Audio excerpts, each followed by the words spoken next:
चलो देखो, आज जो है एक्सरसाइज 3.3 का क्वेश्चन नंबर 2 पढ़ेंगे। ठीक है, एक्सरसाइज 3.3 का क्वेश्चन नंबर 2 आज करेंगे। देखो क्वेश्चन कहता है समीकरण दिया हुआ है, 2 समीकरण यहाँ दिया हुआ है, इसको कहता है हल कीजिए। ये दोनों समीकरण को क्या करना है, हल करना है। लेकिन समीकरण का हल तो करना है, यहाँ पे ये नहीं दिया हुआ है कि प्रतिस्थापन विधि से हल करना है कि विलोपन विधि से हल करना है। बस इस समीकरण को हल करना है, कोई भी विधि लगा के इसको क्या करना है, हल कर देना। उसके बाद कहता है कि हल कीजिए और इसमें m का वह मान ज्ञात कीजिए। हमें m का मान ज्ञात करना है। m का वह मान ज्ञात कीजिए जिसके लिए y बराबर क्या लिखा हुआ है, mx + 3। अब यहां पर जो है एक और समीकरण दे दिया, y बराबर mx। हमें क्या निकालना है, m का मान। तो यहां से जो एक्स वाई निकलेगा ना, उस एक्स वाई का मान यहां डालेंगे तो क्या निकल जाएगा, m का मान निकल जाएगा। ठीक है, तो सबसे पहले हमें जो दिया हुआ समीकरण है क्वेश्चन में, उस समीकरण को पहले हल कर लेना है और यहां से एक्स वाई निकाल के और इस समीकरण में डाल के फिर से हल कर देना है, तो m का मान जो है वो निकल जाएगा। तो पहले समीकरण लिख लेते हैं। समीकरण दिया हुआ है 2x + 3y बराबर 11। यहां लिख लेते हैं हल। उसके बाद 2x - 4y बराबर -24, ये दिया हुआ है। अब इन दोनों समीकरण में हम एक चीज देख रहे हैं कि हमें इसमें गुणा करने की आवश्यकता नहीं है, क्योंकि हम बताए थे कि विलोपन विधि में x या y टर्म जिसको काटना हो उसको बराबर करना होता है। तो यहाँ पे हम देख रहे हैं कि x वाला जो टर्म है ऑलरेडी क्वेश्चन से ही दोनों बराबर है ना। तो बराबर है तो इसमें हमें गुणा करने की, तिरछी आड़ियाँ गुणा करने की जरूरत नहीं है, क्योंकि एक टर्म इसमें बराबर है। तो सिर्फ चिन्ह परिपाटी लेना है। क्यों, क्योंकि ये दोनों ही पॉजिटिव है। तो हम बताए थे, याद करने की बात है, बताए थे हम उस टाइम में, जिस टाइम में हम समीकरण हल करना सिखा रहे थे, तो हम बताए थे कि अगर दोनों ही संख्या बराबर हो लेकिन चिन्ह में भी बराबर हो तो चिन्ह में अंतर कर देना है।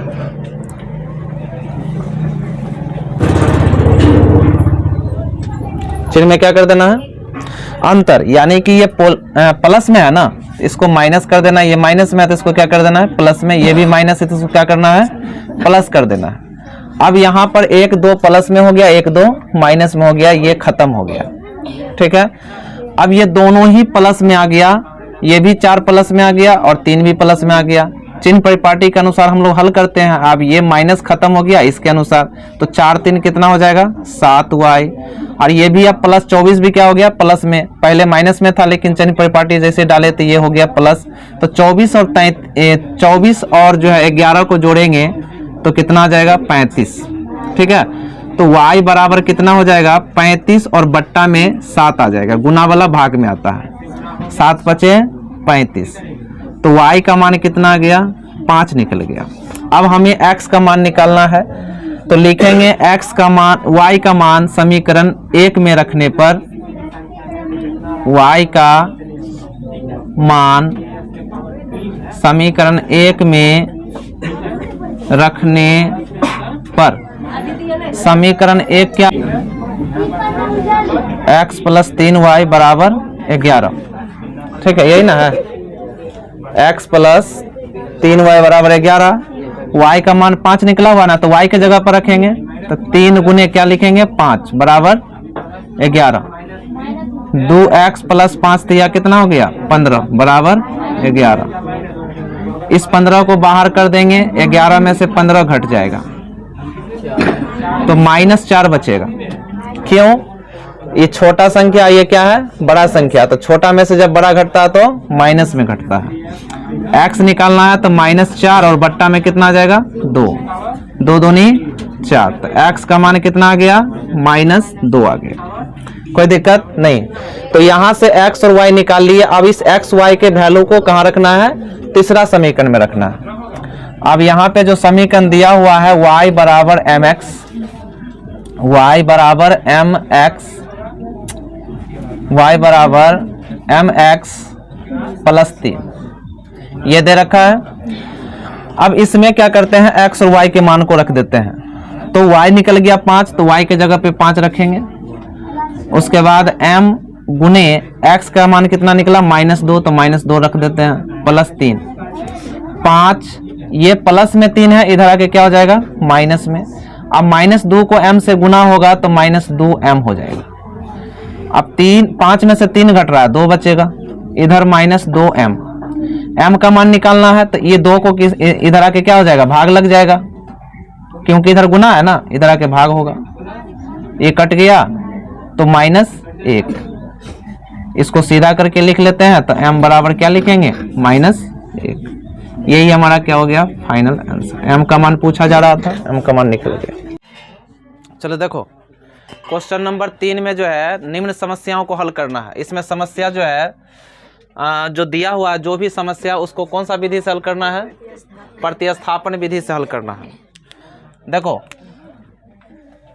प्रतिस्थापन विधि कहता निम्न समस्याओं में, निम्न का मतलब क्या होता है, जो नीचे लिखा हुआ समस्या होता है, ठीक है, जो नीचे लिखा हुआ समस्या होता है ना, तो कहा निम्न समस्याओं में रैखिक समीकरण युग्म बताइए। रैखिक समीकरण युग्म बताएं और उनके हल प्रतिस्थापन विधि से ज्ञात करें। अब यहाँ देखो रैखिक समीकरण युग्म बताना है, तो इसमें तो समीकरण दिया हुआ नहीं ना है, इसमें समीकरण दिया हुआ है नहीं है, समीकरण बनाना होगा इसमें, और समीकरण बनाने के बाद उसे प्रतिस्थापन विधि से क्या करना होगा, हल करना होगा। अब देखो यहाँ पर जो है कहता है कि दो गो संख्या है जिसका अंतर 26 है। दो गो संख्या जिसका अंतर क्या है, जिसका अंतर कितना है 26 है। दो गो संख्या है जिसका अंतर कितना है 26 है। अब कोई भी दो गो संख्या, अंतर का मतलब हो गया कि कोई भी दो संख्या ऐसा है जिसको घटाने से 26 प्राप्त होता है। क्या प्राप्त होता है 26, ठीक है। तो हमें जो चीज़ पता नहीं होता है, मैथमेटिक्स के भाषा में हम कहे थे उसको मान लेते हैं, है ना। यहाँ पे कहा कि दो गो संख्या है, अब वो दो संख्या कौन सा है ये पता नहीं है, ठीक है। और उसमें से एक संख्या जो है दूसरी संख्या का कितना गुना है, 3 गुना है, ये भी बात बता रहा है। तो हमें यहाँ क्या करना होगा, संख्या मानना होगा। माना कि संख्या, हल में हल करेंगे इसको तो लिखेंगे माना कि संख्या x तथा y, संख्या x तथा y है। माना कि दो संख्या क्या है, माना कि दो संख्या, यहाँ 2 छूट गया, 2 लगा दो। माना कि दो संख्या x तथा y है। अभी दोनों का अंतर, अंतर का मतलब होता है घटाव। ये दोनों x में से y को घटाएंगे तो कितना प्राप्त होगा 26, मतलब दो संख्या का अंतर 26 है। तो x माइनस दो संख्या मान लिए x और y, तो दोनों का अंतर कितना हो जाएगा 26। ये समीकरण हो गया 1। अब ये दोनों संख्या में से एक संख्या जो है दूसरी का कितना है 3 गुनी है। दो संख्या माने हैं ना, उसमें से जो एक संख्या है वो दूसरी का कितना गुना है, तो दूसरी का प्रश्न यहाँ पुनः प्रश्न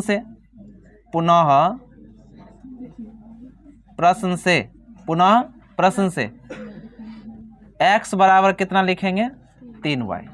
x बराबर, अब देखो एक संख्या दूसरी का 3 गुना हो गया, इसको समीकरण मान लेते हैं 2। समीकरण 2 का मान समीकरण 1 में रख देते हैं डायरेक्ट, क्योंकि x का मान तो निकला ही हुआ है। कहा कि एक संख्या जो है दूसरी संख्या कितना है 3 गुनी है, तो हम दो संख्या माने थे ना, तो एक संख्या बराबर दूसरी का कितना 3 गुना। अब प्रतिस्थापन विधि से चूंकि हल करना हम लोग को, तो समीकरण 2 का मान समीकरण कहाँ रख देंगे 1 में, लिखेंगे समीकरण 2 का मान समीकरण 1 में रखने पर, तो समीकरण 1 पहले लिख लेंगे, समीकरण x माइनस वाई बराबर कितना 26। किसका मान बैठाना है x का, चूंकि x बराबर दिया हुआ था x के जगह पर बैठाना है, तो 3y माइनस वाई बराबर 26। 3y में से y घटा देंगे तो 2 गो y बचेगा बराबर 26। 2 से कट जाएगा ये 26, चूंकि गुना है उधर जाके भाग लगेगा ना, तो 13, तो y का मान कितना निकल गया 13 निकल गया। तो इसमें क्या निकल गया, इसमें y का मान निकल गया ना।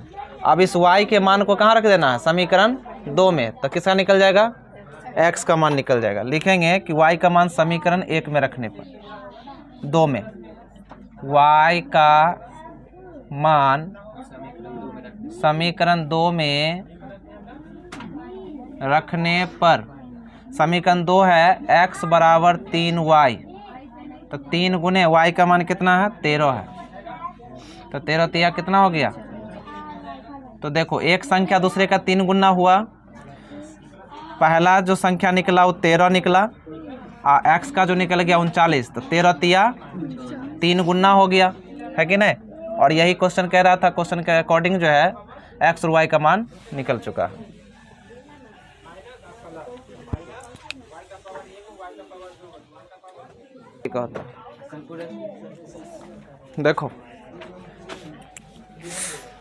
देखो समस्या जो है तीसरा का समस्या 2, क्वेश्चन 3 में जो है ना, क्वेश्चन 3 में पहला समस्या को हल कर लिया ना, अब समस्या जो है दूसरा है।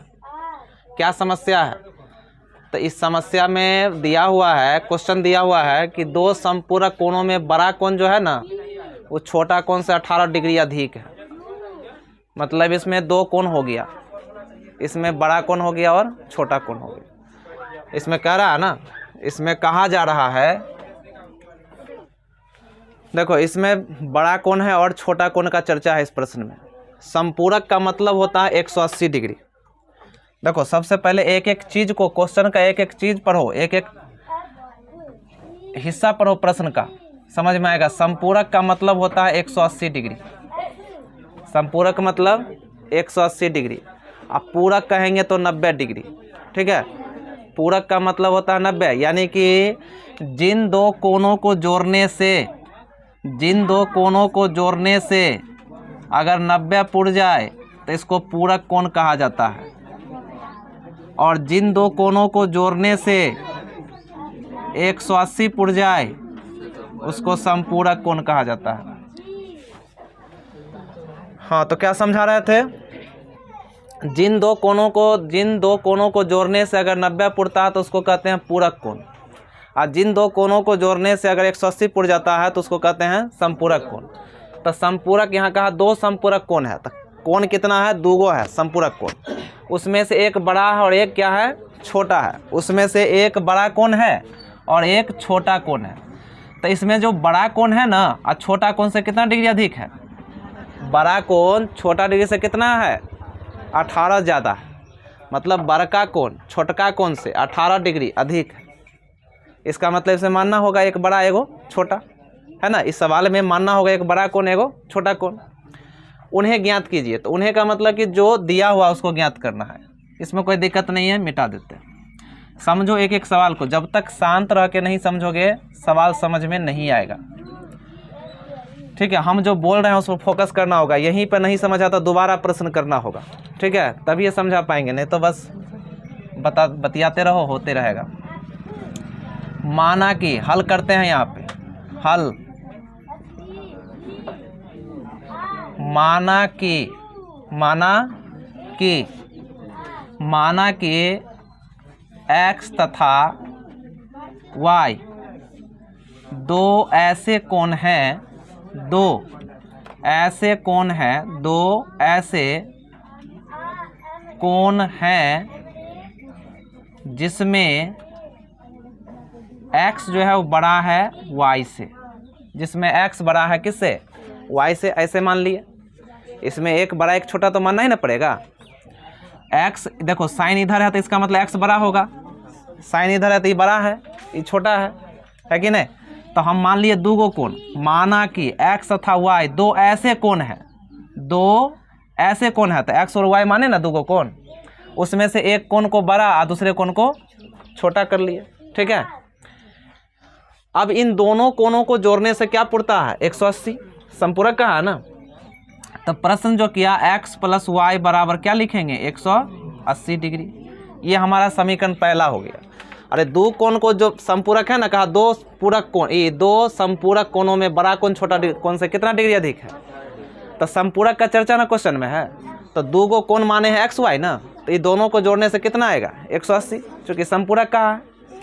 अब प्रश्न फिर से होगा पुनः, प्रश्न से प्रश्न पर जाएंगे। अब प्रश्न पर जाने के बाद अब देखो बड़ा कोण जो है, बड़ा कोण है x है, छोटा कोण कौन है तो y है। तब बड़ा कोण जो है छोटा कोण से कितना डिग्री अधिक है? देखो तब बड़ा कोण छोटा कोण से 18 अधिक है कि नहीं है? y में जो जुड़ेगा वो किसका आएगा? x का ना आएगा, x बड़ा माने है तो y से बड़ा होगा कि नहीं होगा? y के वैल्यू में 18 जोड़ेंगे तो x का माने निकलेगा। ठीक है, तो हम क्या कहते हैं, कोई भी जोड़ या घटाव छोटका में करते हैं तब ना बड़का निकलेगा। तो बड़का कोण x है तो बड़ा कोण जो है ना छोटा कोण से 18 डिग्री अधिक है, तो छोटका जितने होगा ना उसमें 18 ज़्यादा होगा, तो अब जाके बड़का का मान आएगा, तब ना बड़ा होगा छोटका से। ये हो गया हमारा समीकरण 2। अब आराम से हल कर लेते हैं, फिर लिखेंगे देखो x का मान निकल गया, समीकरण से ही निकल गया। अब लिखेंगे समीकरण 2 का मान समीकरण 1 में रखने पर। समीकरण 2 का मान समीकरण 1 में रखने पर, तो समीकरण 1 क्या है? x + y बराबर 180 डिग्री। तो x के जगह पे इतना रख देते हैं, y + 18 डिग्री प्लस ये वाला y बराबर 180 डिग्री। ये अचर राशि है ना, अचर राशि को उधर तरफ मतलब इस तरफ भेजेंगे बराबर के उस पार, तो y को जोड़ेंगे तो कितना y? 2y। 18 180 में से जाके घट जाएगा। ठीक है, अब घट गया तो 2y बराबर 180 में से 18 घटा देंगे तो 10 में से 8 गया तो 2 बचा, और 7 में से 1 गया तो 6 बचा, आई 1 रह गया। 162 डिग्री हो गया। तो y बराबर कितना? 162 डिग्री में से 2 से क्या करेंगे? भाग लगाएंगे, गुना है तो भाग लगेगा, ये कट गया तो कितना बच गया? 81 डिग्री। तो y आ गया कितना डिग्री? 81 डिग्री। ठीक है, एक कोण निकल गया 81 डिग्री का। अब देखो y का मान समीकरण 2 में रखने पर, y का मान समीकरण 2 में रखने पर, समीकरण 2 क्या है? x बराबर y + 18 डिग्री। तो y निकल गया 81 डिग्री, अब प्लस में 18 डिग्री, 81 18 कितना हो जाएगा? 8 1 9, 8 1 9, 99 डिग्री हो जाएगा। 99 होगा, 81 18 कितना होगा? 99। तो 99 डिग्री हो गया। कितना डिग्री? अब देखो शर्त के अनुसार 18 डिग्री ज़्यादा है कि नहीं ज़्यादा है? हाँ, क्वेश्चन के हिसाब से कोई दिक्कत नहीं। चलो हल्ला शांत कर लो। देखो प्रश्न 3 का समस्या 3 नंबर है ना। प्रश्न जो है इस प्रकार का प्रश्न हम लोग 3.2 में भी पढ़ चुके हैं, है कि नहीं? इस टाइप से प्रश्न जो है हम लोग कर चुके हैं पहले ही। अब देखते हैं यहाँ पर समस्या 3 में जो क्वेश्चन कह रहा है कि एक क्रिकेट टीम का कोच है जिसने 7 गो बल्ला और 6 गो गेंद खरीदा। तो 7 बल्ला है, 6 गेंद है, जिसका कीमत है 3800 रुपया, और बाद में उसने फिर से 3 गो बल्ला और 5 गो गेंद खरीदा जिसका कीमत है 1750 रुपया। तो कहता है यहाँ पे प्रश्न कि प्रत्येक प्रकार के प्रत्येक बल्ले और प्रत्येक गेंद, यानी कि बल्ला, प्रत्येक का मतलब हो गया कि एक बल्ला का पूछ रहा, प्रत्येक का मतलब यहाँ पे 7 बल्ला है ना, तो प्रत्येक का मतलब हो जाता है कि एक बल्ले की कीमत कितना होगा और एक गेंद की कीमत कितना होगा। ठीक है, तो हमें यहाँ पर एक बल्ला और एक गेंद की कीमत को मान लेना है। हल करेंगे। हल माना कि एक बल्ले की कीमत बराबर x रुपया, और एक गेंद माना एक गेंद की कीमत y रुपया। तो बल्ला और गेंद का कीमत, हमने बल्ला का कीमत माना x रुपया और गेंद का कीमत माना y रुपया। अब 7 गो बल्ला है तो कीमत से इस 7 बल्ले का जो संख्या उसका गुना करना होगा, तो 7x, 6 गो गेंद है तो 6y, कितना रुपया, तो 3800 रुपया। समीकरण हो गया 1।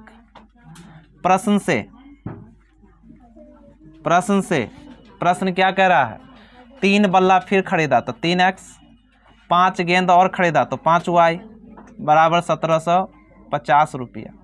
ये समीकरण हो गया सेकेंड। अब इन दोनों समीकरण को हल करना है, कौन सा विधि से, तो प्रतिस्थापन विधि से। तो समीकरण 1 से मान निकाल के 2 में या 2 से मान निकाल के 1 में रखते हैं। तो लिखेंगे समीकरण 2 से, समीकरण 2 से 3x + 5y बराबर 1750। 3x बराबर 5y को बाहर कर देते हैं, 1750 माइनस 5y। x निकालना है तो x बराबर कितना, 1750 माइनस 5y और बट्टा में कितना आ जाएगा, 3। ये समीकरण हो गया 3। अब समीकरण 3 का मान 1 में रख देते हैं। समीकरण 3 का मान समीकरण 1 में रखने पर समीकरण 1 क्या है, 7x + 6y बराबर 3800 रुपया, बराबर 3800 रुपया। ठीक है, x का वैल्यू क्या निकाले हैं, 1750 माइनस 5y बट्टा 3। तो x के जगह पर तो 7 गुना x के जगह पर रखना है 1750 माइनस 5y और बट्टा में 3 प्लस यहाँ है 6y बराबर 3800।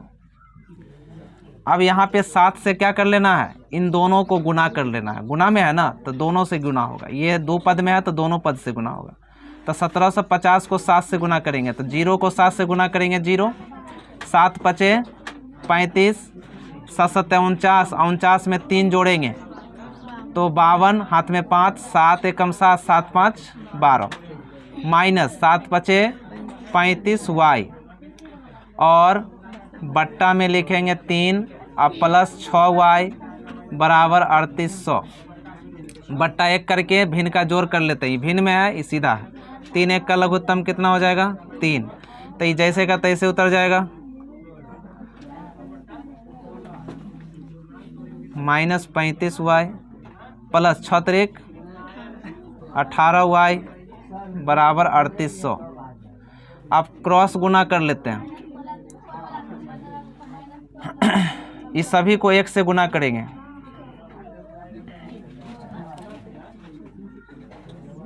बारह 1250 माइनस 18 में से 35 घट रहा है, 18 गो y में से 35 गो y घट रहा है तो माइनस में बचेगा, यानी कि 35 में से 18 घटा दे, 15 में से 8 गया 7, 2 में से गया तो 1, तो 17y बचेगा यहाँ पर। और 3 से इसमें गुना हो जाएगा तो 2 0 और 8 3 24, 3 3 9 2 11 इतना आ जाएगा। अब इसको क्या करते हैं, अंदर कर लेते हैं, 17 को बाहर कर देते हैं तो 12250 में से घट जाएगा 11400 और 17y माइनस में है तो बाहर जाके हो जाएगा प्लस में। अब 12250 में से 12250 में से 11400 को माइनस कर देते हैं, 0 5 12 में से 4 गया तो 8 और ये ख़त्म हो गया, तो 850 बचता है इधर, इधर 17y बचता है। अब जो है इस 17 से क्या हो जाएगा, 17 पचे 85, 1 0 बच गया, यानी कि y का वैल्यू जो आ गया वो 50। y का वैल्यू 50 का मतलब हो गया कि एक गेंद का कीमत निकल गया कितना, 50 रुपया। अब y का मान समीकरण कहाँ रखेंगे, 3 में। y का मान समीकरण 3 में रखने पर तो x बराबर कितना, 1750 माइनस 5y और बट्टा 3, तो 1750 माइनस 5 गुने y का मान 50 निकला है बट्टा 3। तो 1750 माइनस 25 250 बट्टा 3। 1750 में से 250 घट जाएगा तो 0 0 यानी कि 1500 बचेगा। 5 तिया 15 तो 500 निकल गया। यानी कि एक बल्ले की जो कीमत है वो कितना निकल गया 500। तो हमसे प्रत्येक प्रकार का बल्ला और प्रत्येक प्रकार का गेंद पूछा जा रहा था। तो बल्ला का कीमत हो गया 500 रुपया और गेंद का कीमत हो गया 50 रुपया। ठीक है, यही आंसर हो गया। चलो देखो क्वेश्चन नंबर 4 देखो, प्रश्न 3 से समस्या नंबर 4। देखो प्रश्न कहता है कि एक नगर में टैक्सी के भाड़े में एक नियत भाड़े के अतिरिक्त, नियत मतलब फिक्स होता है, नियत का मतलब होता है फिक्स। ये जो नियत भाड़ा है ना, नियत मतलब कांस्टेंट जो नहीं बदलता है, नियत का मतलब हो गया कांस्टेंट जो भाड़ा नहीं बदलता है। जैसे फिक्स होता है ना, कहीं भी हम लोग जाते हैं तो जैसे कि मान लो दूरी के हिसाब से निश्चित रहता है। जैसे हम लोग समस्तीपुर से अगर जैसे कि खोजरी से समस्तीपुर गए, ठीक है, तो 80 रुपया 70 रुपया फिक्स होता है कि नहीं। जैसे मुसरी घाई गए तो 50 रुपया फिक्स होता है। तो नियत का मतलब कांस्टेंट होता है। ठीक है, तो नियत भाड़े के अतिरिक्त चली गई दूरी पर भाड़ा सम्मिलित किया जाता है। चली गई, अतिरिक्त चली गई। अतिरिक्त का मतलब हो गया कि जहाँ तक हम लोग जा रहे हैं वहाँ तक नियत हो गया, लेकिन उससे जैसे ही आगे गए अतिरिक्त अगर बढ़ा, जैसे कि हम गाड़ी वाले को कहते हैं कि हमको 50 किलोमीटर जाना है, क्या 50 किलोमीटर, तो एक नियत बात करते हैं। गाड़ी वाले से क्या बात करते हैं कि हमें कितना जाना है 50 किलोमीटर। लेकिन अगर 50 न अतिरिक्त अगर मान लो कि 10 किलोमीटर बढ़ गया तो उसका भाड़ा फिर से लेगा, है कि नहीं, क्योंकि 10 किलोमीटर बढ़ गया तो अतिरिक्त हो गया ना। हमने बात किया था नियत का, नियत का मतलब हो गया हमने बात किया था कि 50 किलोमीटर जाना है, फिक्स बात कर लिए थे। लेकिन गाड़ी चल गया अतिरिक्त, कितना चला 10 किलोमीटर चला, तो क्या नियत पर ये अतिरिक्त हुआ। तो इसका वही बात बता रहा है कि नियत भाड़े के अतिरिक्त चली गई दूरी, अतिरिक्त मतलब ज़्यादा चला गया दूरी पर भाड़ा क्या होता है सम्मिलित किया जाता है। ठीक है, मतलब अतिरिक्त चली गई दूरी पर भाड़ा जो होता है ना, भाड़ा वो क्या किया जाता है, मतलब उसमें जोड़ दिया जाता है। मतलब सम्मिलित का मतलब होता है जोड़ना, मतलब जितना हम नियत बात किए थे वो तो फिक्स हो गया, जाने दो। जितना हमने बात किया नियत, और नियत में अतिरिक्त जो चाल चला, अतिरिक्त जो गाड़ी चला, अधिक मतलब अतिरिक्त जो दूरी चला गाड़ी, उस पर भाड़ा सम्मिलित किया जाता है। सम्मिलित का मतलब भाड़ा उसमें अतिरिक्त वाला को जोड़ दिया जाता है नियत में। अब कहता है कि 10 किलोमीटर दूरी के लिए भाड़ा देना पड़ता है 105 रुपया। 10 किलोमीटर दूरी के लिए भाड़ा कितना पड़ता है 105 रुपया। वहीं 15 किलोमीटर दूरी के लिए भाड़ा कितना पड़ता है 155 रुपया। ये सब फिक्स बात हो रहा है ना कि 10 किलोमीटर चलेंगे तो 105 रुपया लेंगे, 15 किलोमीटर चलेंगे तो 155 रुपया लेंगे, ये नियत हो गया। तो इसमें कहता है कि नियत भाड़ा तथा प्रति किलोमीटर भाड़ा क्या होगा। तो हमें यहाँ पता तो नहीं है कि नियत कितना है कि नहीं, मतलब नियत भाड़ा और प्रति किलोमीटर भाड़ा क्या है। एक व्यक्ति 25 किलोमीटर अगर चलता है, यात्रा करता है 25 किलोमीटर, तो उसको कितना भाड़ा देना होगा। ठीक है, उसको कितना भाड़ा, मतलब कि अतिरिक्त वाला सम्मिलित किया हुआ है। तो अतिरिक्त देखो यहाँ क्या कहा है, यहाँ प्रश्न यहाँ से मुड़ा है। नियत भाड़े के अतिरिक्त चली गई दूरी पर भाड़ा क्या किया जाता है सम्मिलित किया जाता है, मतलब जोड़ा जाता है अतिरिक्त वाला। तो एक नियत मानना होगा कांस्टेंट दूरी कितना होगा, है कि नहीं, कांस्टेंट कितना होगा और मतलब नियत कितना होगा और प्रति किलोमीटर कितना होगा। तो प्रति किलोमीटर तो यहाँ दिया हुआ है। ठीक है, तो हमें क्या मानना होगा, नियत मानना होगा। क्या मानना होगा, नियत। देखो यहाँ पर जो है नियत हमें मानना होगा कि नियत भाड़ा क्या है। तो हल कर लेते हैं। हल में लिखेंगे कि माना कि नियत भाड़ा, नियत भाड़ा x रुपया होगा। ठीक है, और प्रति किलोमीटर भाड़ा क्या होगा, प्रति किलोमीटर भाड़ा जो होगा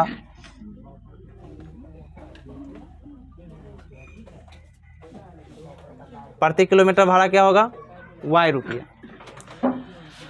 ठीक है, अब देखो नियत में क्या है, नियत भाड़े के अतिरिक्त चली गई दूरी भाड़ा सम्मिलित है। नियत भाड़े के अतिरिक्त चली गई दूरी पर भाड़ा क्या है, सम्मिलित है। तो ये तो चला गया दूरी है ना, 10 किलोमीटर दूरी के लिए भाड़ा कितना है, तो चला गया दूरी है। कौन सा दूरी है ये,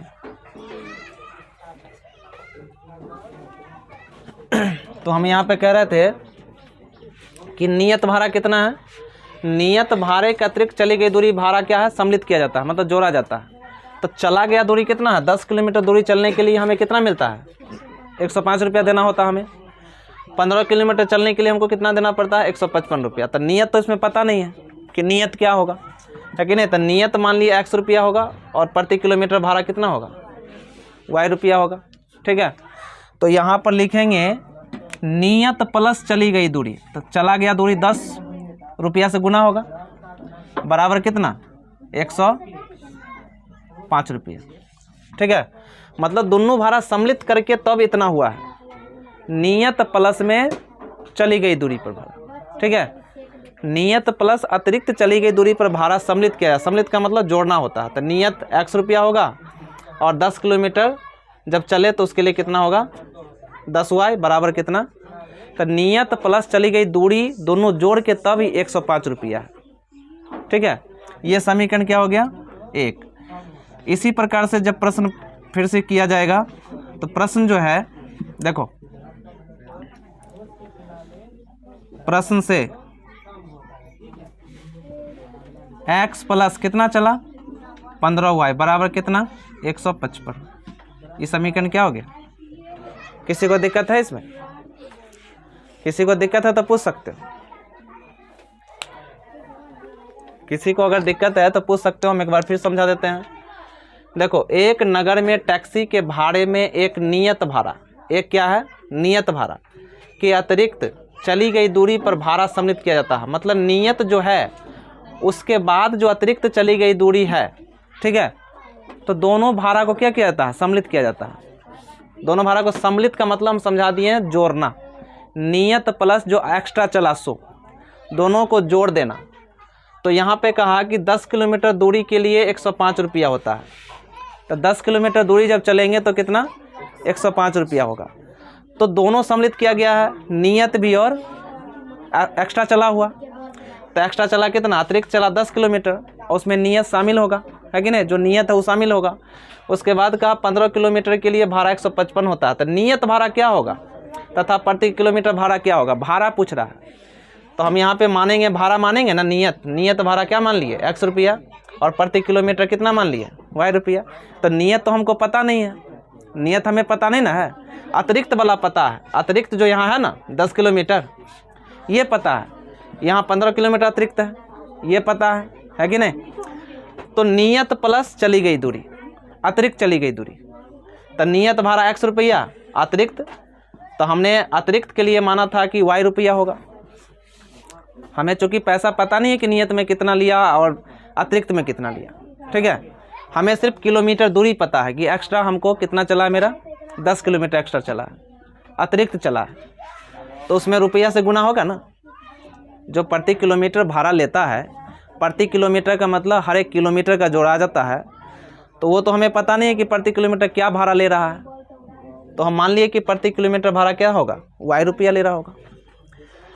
तो x प्लस अतिरिक्त है 10, तो 10 गुने क्या होगा, रुपया से गुना होगा, होगा कि नहीं, बराबर 105 रुपया। उसके बाद x प्लस अतिरिक्त कितना है, यहाँ ये हो गया नियत और ये हो गया अतिरिक्त। तो 15y रुपया से गुना होगा ना दूरी का, जो अतिरिक्त चला उसका प्रति किलोमीटर का मतलब हो गया हर एक किलोमीटर का हिसाब अलग से लेगा। तो 15 किलोमीटर चला, तो 15 को रुपया से क्या होगा, मान लो कि 5 रुपया प्रति किलोमीटर ले रहा होगा, 5 रुपया प्रति किलोमीटर ले रहा होगा। तो 15 किलोमीटर तो 5 से गुना करेगा कि नहीं करेगा। तो हम यहाँ प्रति किलोमीटर के लिए y रुपया माने हैं, तो 15 से y का क्या होगा, गुना होगा। बराबर में क्या लिखेंगे, 155 रुपये। कोई दिक्कत। अब दो समीकरण आ गया है तो दोनों को क्या करना है, प्रतिस्थापन विधि से हल करना है। तो समीकरण 1 से मान निकाल के 2 में रख देते हैं। समीकरण समीकरण 1 से x प्लस 10y बराबर 105, तो x बराबर 105 माइनस 10y, इस समीकरण हो गया 3। समीकरण 3 का मान 2 में रख देते हैं। समीकरण 3 का मान समीकरण 2 में रखने पर, तो समीकरण 2 क्या है, x प्लस 15y बराबर 155। x का मान निकाल चुके हैं, x के जगह पर रख देंगे 105 माइनस 10y प्लस 15y बराबर 155। 105, अब देखो 15 को y में से 10 को y घट रहा है, तो 5 को y बचेगा।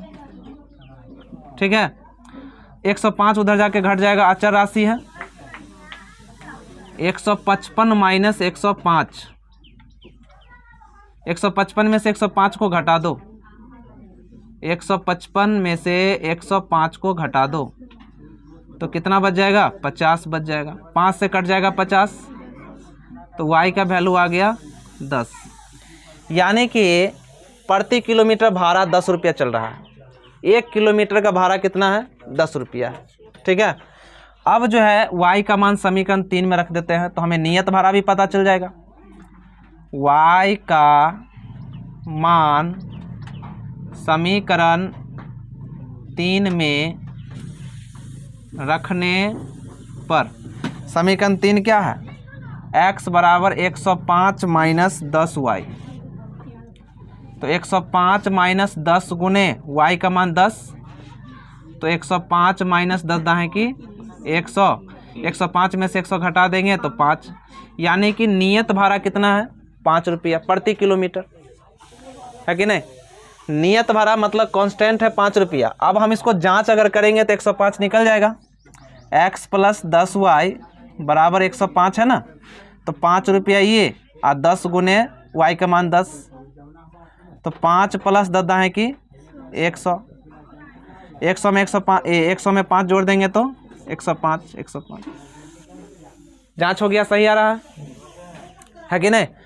अब हमसे पूछ रहा है क्या, तो एक व्यक्ति 25 किलोमीटर यात्रा करता है, एक व्यक्ति 25 किलोमीटर दूरी यात्रा करता है, तो उसको कितना पैसा देना होगा। तो 25 किलोमीटर दूरी तय करता है तो भाई कितना देना होगा, तो 25 किलोमीटर के लिए हमें देना होगा, तो 25 गुने 10, 25 गुने किलोमीटर के लिए y माने है ना, तो 25 गुने 10 एक्स्ट्रा कितना अतिरिक्त सम्मिलित किया गया है ना इसमें नियत, तो 250, अब प्लस में 5, यानी कि 255 रुपया देना होगा। कितना देना होगा, 255 रुपया देना होगा। क्लियर, जो नियत है वो तो लगेगा ही। 25 किलोमीटर यात्रा किया था, अतिरिक्त न किया है, नहीं किया है। हाँ, कोई दिक्कत, चलो नोट कर लो। चलो देखो रे, क्वेश्चन नंबर 3 में समस्या है 5 नंबर क्वेश्चन। 5 नंबर क्वेश्चन में कहता है कि यदि किसी भिन्न के अंश और हर दोनों में 2 जोड़ दिया जाए तो वह 9/11 हो जाती है। देखो यहाँ समझने वाला बात है, समझना ये है कि अंश और हर होता क्या है। देखो क्वेश्चन नंबर कितना है, 5 है। यदि किसी भिन्न के अंश और हर दोनों में 2 जोड़ दिया जाए, यहाँ समझना ये है कि अंश क्या होता है और हर क्या होता है। अंश में और हर में दोनों में क्या जोड़ना है, 2 जोड़ना है। तो समझना होगा अंश क्या होता है, हर क्या होता है। जब अंश और हर दोनों में 2 जोड़ते हैं ना, तो भिन्न हमें प्राप्त होता है कितना, 9/11। जो भिन्न है वो भिन्न हमें 9/11 प्राप्त होता है। तो हमें भिन्न मानना पड़ेगा। ठीक है, प्रश्न यहाँ पर जो है ना, इस क्वेश्चन में मतलब 2 भाग में पूछा गया प्रश्न को। पहला भाग समझा दिए, दूसरा भाग में भी वही बात है, अंश और हर दोनों में कितना जोड़ना है, 3 जोड़ना है। तो भिन्न हमें जो प्राप्त होता है वो कितना हो जाता है, 5/6 प्राप्त हो जाता है। तो भिन्न ज्ञात करना है। तो मान लेंगे, यहाँ पे हल करेंगे तो हल में मानेंगे कि माना कि भिन्न बराबर x/y। भिन्न का मतलब अलग अलग चर मानना है, और भिन्न मतलब बट्टा में, दोनों अलग अलग होना चाहिए, एक x एक y भिन्न बट्टा में होता है। अब देखो ऊपर वाले को कहते हैं अंश और नीचे वाले को कहते हैं हर। जो भिन्न माने हैं ना, तो x बट्टा y है, तो ऊपर में जो है इस रेकरिंग के ऊपर में उसको अंश कहते हैं, नीचे वाले को हर कहते हैं। तो यहाँ क्या कहा, अंश और हर दोनों में 2 जोड़ दीजिए। अंश और हर दोनों में क्या करना है, तो अंश में भी 2 जोड़ देना है, हर में भी 2 जोड़ देना है। दोनों में जोड़ दिए तो भिन्न कितना कहा, 9/11 होगा। भिन्न 9/11 होगा। उसके बाद है यहाँ पर 11 और 9 दोनों को क्या करना है, क्रॉस गुना कर लेना तिरछी। चलो देखो, तो अंश और हर दोनों में क्या कहा, 2 जोड़ दीजिए, तो भिन्न हमें प्राप्त होता है 9/11। दोनों को क्या करना है, क्रॉस गुना कर लेना है। 11 को ऊपर वाले से गुना करना है और 9 को नीचे वाले हर से गुना करना है। देखो 11 इंटू x + 2 और 9 इंटू y + 2। ये क्वेश्चन इतना इम्पोर्टेंट है कि हम इसे कह सकते हैं MVVI। ये बोर्ड में जो है ना एकदम 100% पूछा जाता है, बहुत ही VVI क्वेश्चन है, इसलिए इस क्वेश्चन को अच्छा से पढ़ो, अच्छा से रिवीजन कर लो। देखो 11 को x से गुना करेंगे तो 11x और 11 दूनी कितना हो जाएगा, 22। 9 को y से गुना करेंगे तो 9y और 9 दूनी कितना हो जाएगा, 18। अब यहाँ रहा समीकरण बनाने की बात, तो समीकरण सीखो कैसे बनाया जाता है। चर को एक साथ करना होता है, अचर को एक साथ करना होता है। तो ये दोनों क्या है, ये दोनों चर है ना, तो दोनों को एक साथ करना होगा। कैसे, तो 11 तो इधर है ही, समीकरण बनाना सीखो कैसे बनता है। इन 9y को इधर ले आएंगे तो प्लस इधर आके क्या हो गया, माइनस। 18 इधर प्लस में है, 22 उधर जाएगा तो क्या हो जाएगा, माइनस। तो 11x - 9y, 18 में से 22 घट रहा था, छोटा में से बड़ा घट रहा है, तो -4 बचेगा। ये समीकरण क्या हो गया, 1 हो गया। अब दूसरा भाग, प्रश्न का दूसरा भाग देखते हैं। इसमें कहता अंश और हर दोनों में कितना जोड़िए, 3। तो यहाँ भी भिन्न बराबर x/y, तो x में भी कहा मतलब अंश में भी 3 जोड़ना है और हर में भी 3 जोड़ना है। तो भिन्न हमें 5/6 मिलता है।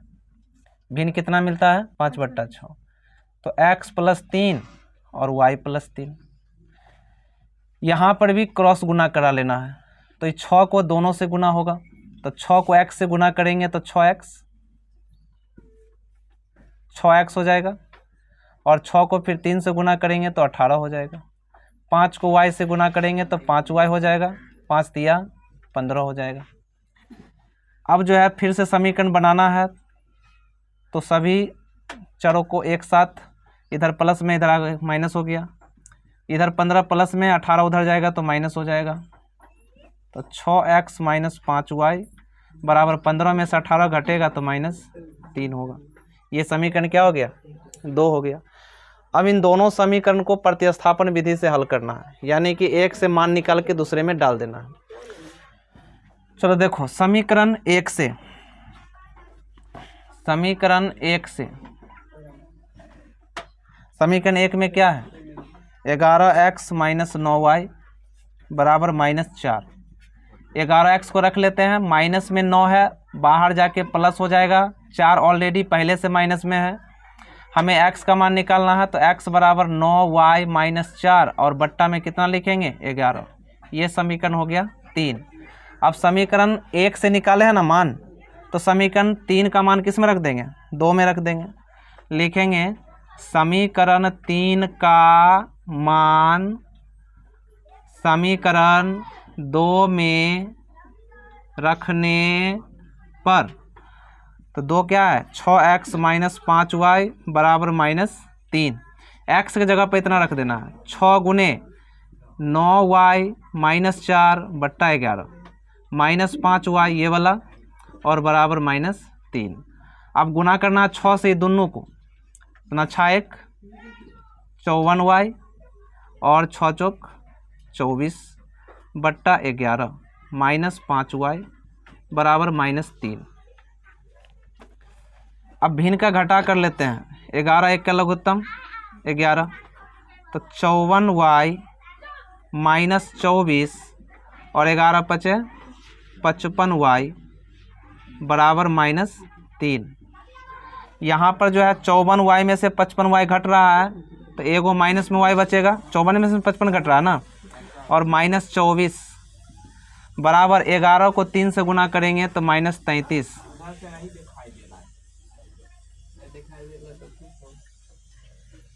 चलो देखो यहाँ पर इसको बताते हैं। 54 में से 55 घट रहा है, 54y में से, तो माइनस एगो y बचेगा और माइनस कितना हो जाएगा 24 और बराबर में 11 तिया कितना हो जाएगा -33। ये 24 उधर जाके क्या हो जाएगा प्लस में और 33 माइनस में है। 24 में से 33 घटेगा तो माइनस कितना बचेगा -9 बचेगा, है कि नहीं। तो माइनस से माइनस हटा देते हैं तो y का जो वैल्यू आ जाता है वो कितना आ जाता है 9 आ जाता है। y का वैल्यू कितना आ गया 9 आ गया। ठीक है, अब इस y का मान को कहाँ रख देंगे समीकरण 3 में रख देंगे। ठीक है, समीकरण 3 में अगर y का मान रखते हैं तो x निकल जाता है। तो x बराबर क्या लिखेंगे 9 गुने y के जगह पर फिर 9 रखना है और -4 बट्टा में कितना 11, 81 - 4 बट्टा 11 तो 77 बट्टा 11, 11 सतह 77। तो x का वैल्यू कितना आ जाता है 7 आ जाता है। तो भिन्न हमें जो प्राप्त होता है, पूछ रहा ना कि वह भिन्न ज्ञात कीजिए, तो भिन्न क्या निकल गया भिन्न निकल गया। भिन्न जो यहाँ पे माने थे x का मान निकला 7 और y का मान निकला 9। फाइनल आंसर यही होगा 7 बट्टा 9। ठीक है, कोई दिक्कत कोई परेशानी मार्क। चलो देखो प्रश्न संख्या 6 देखो। प्रश्न संख्या 6 में जो है ना, देखो कहता है कि 5 वर्ष बाद जैकब की आयु उसके पुत्र की आयु की 3 गुनी हो जाएगी। देखो इस प्रकार का सवाल हम लोग पहले भी पढ़ चुके हैं, है कि नहीं। यहाँ पर जो है कहता है कि जैकब का जो आयु है ना उसके पुत्र का आयु का कितना गुनी है, उसके पुत्र की आयु की 3 गुनी है। तो कितना वर्ष बाद 5 वर्ष बाद। बाद का मतलब समझाए थे कि जो वर्तमान उम्र है उसमें 5 वर्ष ऐड हो जाएगा। बाद का मतलब जोड़ देना बताए थे और पूर्व का मतलब यहाँ क्या कर रहा है 5 वर्ष पूर्व। पूर्व का मतलब उसकी उम्र में 5 वर्ष, जो वर्तमान में उम्र है उसमें 5 घट जाएगा। पूर्व का मतलब पहले और बाद का मतलब बाद में।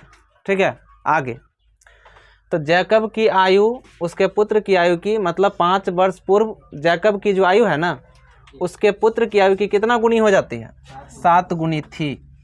मतलब 5 वर्ष पूर्व जो था ना, जो जैकब का आयु था उसके पुत्र की आयु का कितना गुनी था। मतलब उसका जो पिताजी थे ना जैकब, वो अपने पुत्र से 7 गुनी था 5 वर्ष पहले। और 5 वर्ष बाद जो था जैकब का जितना भी उम्र हो उसके पुत्र का उम्र का कितना था 3 गुना था। मतलब उसके पुत्र का जितना उम्र हो रहा होगा उसका 3 गुना उसके पिताजी का उम्र। ठीक है, हो जाएगी, मतलब भविष्य की बात हो रहा है। तो यहाँ पर जो है उनकी वर्तमान आयु क्या है, मतलब वर्तमान का मतलब अभी कितना आयु है, तो मानना होगा वर्तमान आयु। माना कि जैकब, देखो वर्तमान में तो दोनों को मानना होगा, उन जैकब का भी मानना होगा और जैकब के पुत्र का भी मानना होगा। ठीक है, तो यहाँ पे हल लिखते हैं। हल में हल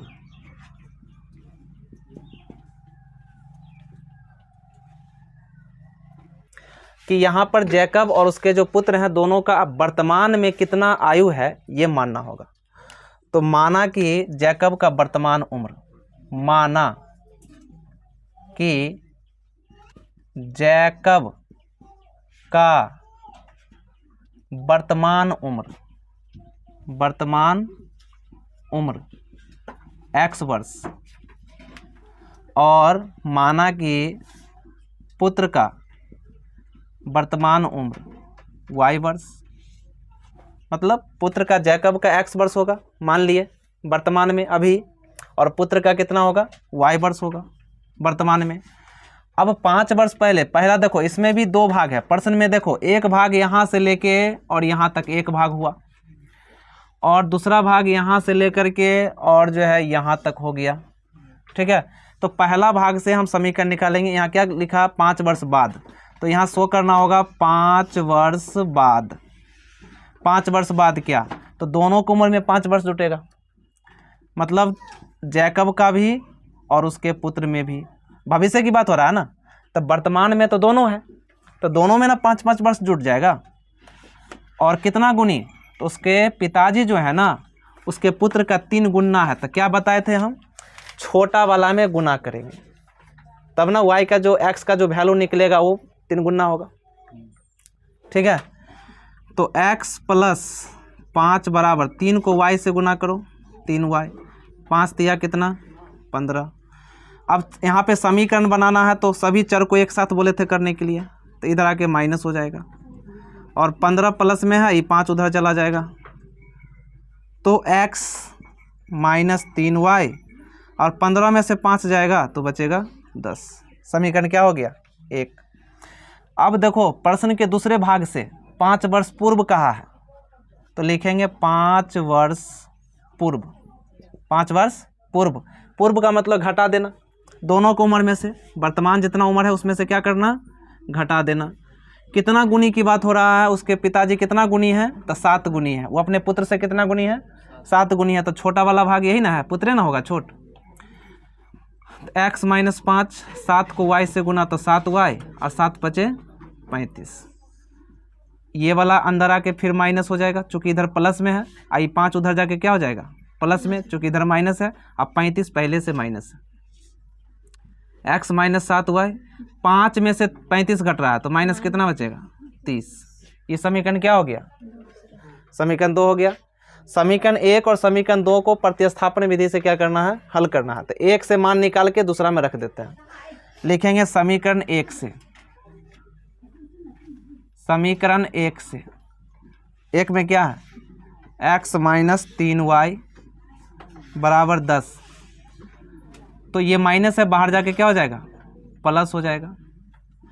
ये समीकरण क्या हो गया तीसरा। समीकरण 3 का मान समीकरण 2 में रखने पर, समीकरण 3 का मान समीकरण 2 में, समीकरण 2 में रखने पर, तो समीकरण 2 क्या है, 2 को उतार लो, x माइनस 7y बराबर माइनस 30। x के जगह पे क्या रखना है, 10 प्लस 3y माइनस 7y बराबर माइनस 30। अब यहाँ देखो 10 उधर जाके क्या हो जाएगा माइनस ना, 3y में से 7y घट रहा था, छोटा में से बड़ा घट रहा था, माइनस 4y बचेगा, और माइनस 10 उधर जाके माइनस हो गया, माइनस 30 पहले से है, तो minus 4y minus 10 minus 30 minus 40, minus से माइनस हटा दो और 4 से 40 कट जाएगा 10 मरतबे में, तो y का वैल्यू आ गया कितना 10। यानी कि जो उनके पुत्र का उम्र है ना वो 10 वर्ष है। वर्तमान में जो उनके पुत्र का उम्र है वो कितना वर्ष है, 10 वर्ष है। तो y का मान समीकरण 3 में रखने पर, y का मान समीकरण 3 में रखने पर, समीकरण 3 क्या है, x बराबर 10 प्लस 3y, तो 10 प्लस 3 गुने y का मान कितना रख देंगे 10, तो 10 प्लस 10 दिया कितना हो जाएगा 30, तो 30 10 कितना हो जाएगा 40। यानी कि 40 वर्ष का उसके पिताजी हैं वर्तमान में। हमने वर्तमान जैकब का वर्तमान माना था x और पुत्र का माना है y, तो पिताजी का जो जैकब है उनका उम्र वर्तमान में कितना हो रहा है 40 वर्ष के हैं, उनके पुत्र का वर्तमान में 10 वर्ष का है। ठीक है, तो दोनों का वर्तमान उम्र ना पूछा गया था, तो वर्तमान उम्र निकल चुका है। ठीक है।